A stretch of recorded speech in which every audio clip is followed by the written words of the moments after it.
Hello everyone. Today I will solve the problem.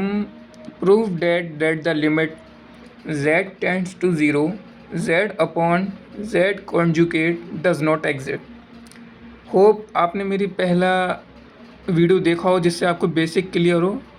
Still अगर आपने नहीं देखा मैं फिर से आपको बेसिक बता दे रहा हूँ। z की वैल्यू होती है जेड एक्स प्लस आई वाई और ये z बार कुछ नहीं है, कॉन्जुगेट है। कॉन्जुगेट का मतलब होता है रिवर्स करना साइन में। जैसे z एक्स प्लस आई वाई है तो हम लिख देंगे x माइनस आई वाई। ये हो गया हमारा कॉन्जुगेट। तो जो गिवन है हम पहले वही लिख लेते हैं। लिमिट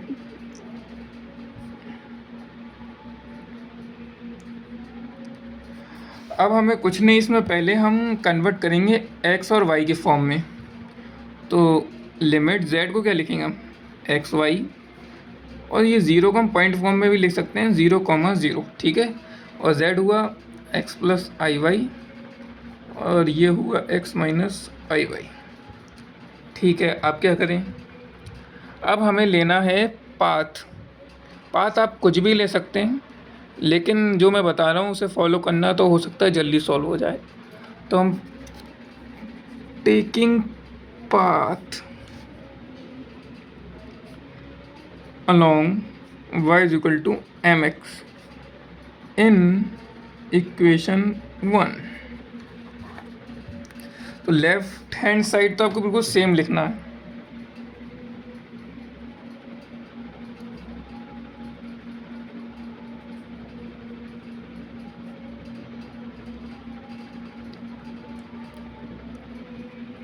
अब y की जगह पे आपको mx रखना है।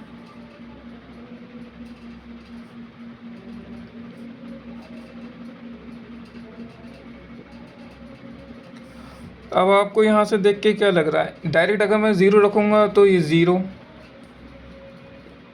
ये भी ज़ीरो हो जाएगा, ये भी ज़ीरो हो जाएगा, ये तो ज़ीरो अपन ज़ीरो तो नहीं कर सकते हम। तो इसके लिए हम पहले करेंगे हम सिंप्लीफाई। सिंप्लीफाई कैसे करें बताओ। आपको यहाँ भी एक्स दिख रहा है, यहाँ भी एक्स दिख रहा है, तो हम कॉमन ले सकते हैं एक्स।